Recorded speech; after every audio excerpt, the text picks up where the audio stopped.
In 1973, a man walked into a government office and gave an order to destroy the truth.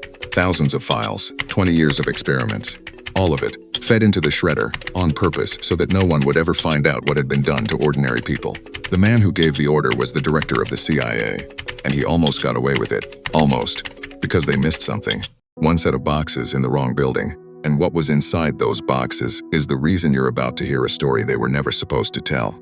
This is the experiment so dark the government tried to erase it. And today, we're opening the box.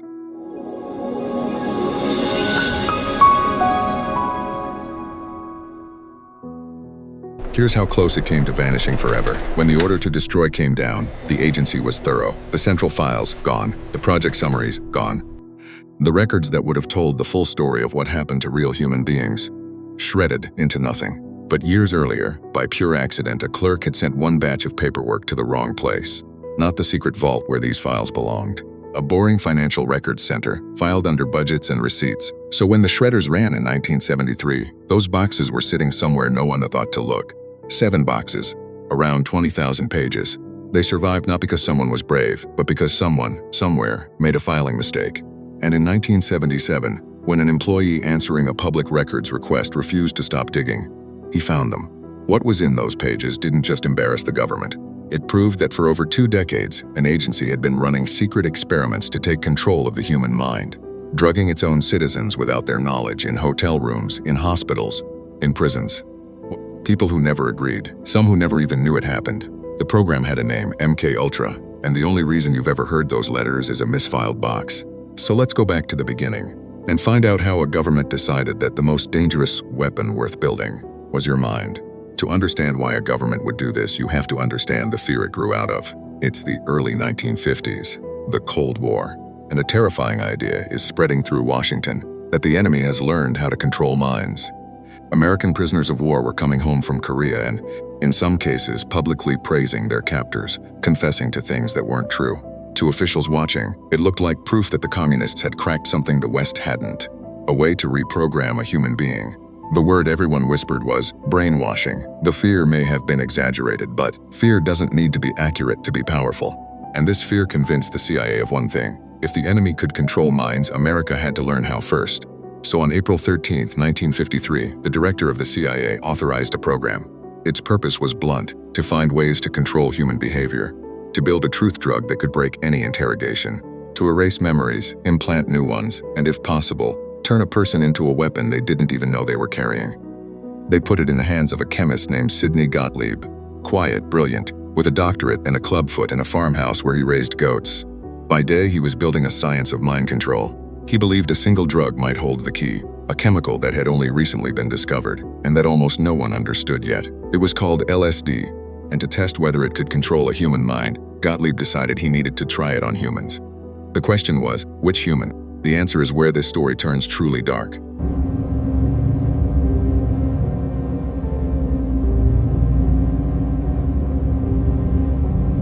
At first, they tested it on themselves. CIA officers would secretly dose each other with LSD just to study the reaction, slipping it into a colleague's morning coffee and watching what happened. People would suddenly lose their grip on reality at their own desks, not knowing why. It was reckless, but it was only the beginning, because testing it on trained agents wasn't enough. Gottlieb wanted to know what the drug did to ordinary unsuspecting people, people who had no idea they'd been given anything at all. And for that, the agency built something almost unbelievable. They set up secret apartments, safe houses in San Francisco, in New York, in Marin County. They hired a hard-living narcotics agent to run them under a fake name, and they came up with a method straight out of a nightmare. They paid sex workers to lure men off the street back to these apartments, and there, the men were secretly dosed with LSD in their drinks. Then, from behind a two-way mirror, agents sat and watched, taking notes, as strangers lost their minds, with no idea they were part of a government experiment. This sub-project had a name almost too cynical to be real. Operation Midnight Climax. It ran for years. The targets were chosen precisely because they were powerless. People who, if something went wrong, were unlikely to ever report it or be believed. And that was the logic threaded through the whole program. Test on the people least able to fight back. Across the country, MKUltra's reach extended into prisons, where inmates were given drugs in exchange for favors, into hospitals and mental institutions, where patients became subjects. The experiments spread across dozens of universities and research centers, often through front organizations, so the scientists involved didn't even know who was really funding them. Nearly 150 separate subprojects, all chasing the same goal, a key to the human mind, and the people being unlocked never gave permission, and most never knew.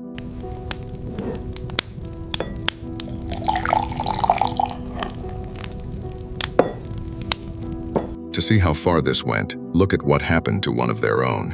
In November 1953, a group of government scientists gathered at a retreat in the woods of Maryland. One of them was a man named Frank Olson, a biochemist, a family man, working in a sensitive military field. After dinner, the group was served drinks. What Olson didn't know was that his had been secretly spiked with LSD by Gottlieb's team. In the days that followed, Olson changed. He became agitated, paranoid, deeply distressed. His colleagues said he wasn't himself. He was taken to New York, supposedly for psychiatric help. And then, in the early hours of the morning, Frank Olson went out a window of a hotel room high above the street and died. For over 20 years, his family was told it was a tragic accident or suicide. They had no idea the CIA had given him a mind-altering drug without his consent days before. They only learned the truth in 1975, when fragments of this story finally began to surface. The government later apologized and paid a settlement. But to this day, exactly what happened in that hotel room, whether Olson fell, jumped, or was pushed, has never been fully resolved. His own family spent decades insisting it was no accident.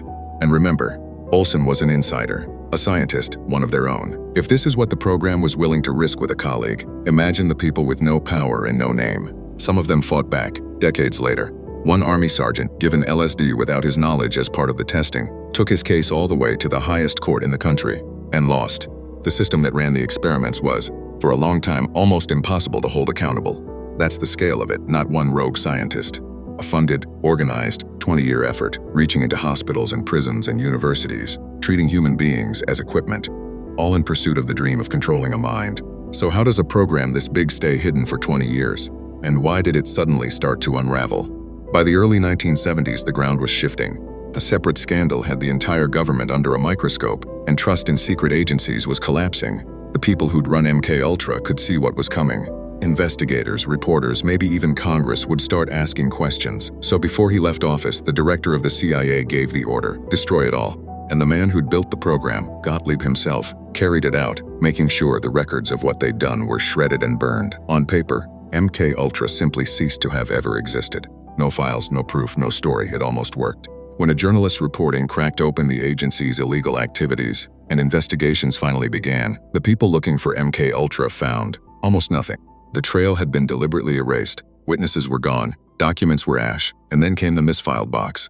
In 1977, that one employee, the one who refused to stop digging through old records to answer a public request, found the 7 boxes of financial paperwork that had been sent to the wrong building years earlier and quietly survived the purge. They weren't the juicy files. They were budgets, receipts, payment records. But receipts tests tell a story. They showed who got paid, for what, where, and when. And from those dry financial scraps, investigators reconstructed enough to drag the whole thing into the light. Congress held hearings. The public learned for the first time that their own government had spent 2 decades secretly experimenting on the minds of its citizens. It became a turning point, one of the reasons modern rules about consent and human experimentation exist at all.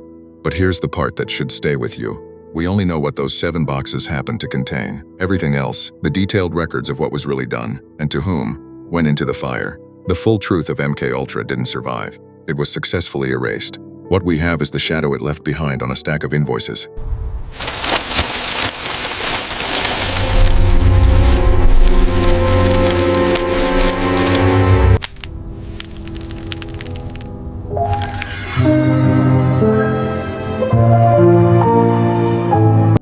It's easy to file this away as a horror story from a darker, less careful time. The drugs failed, the program ended, the rules changed. We're safe now, right?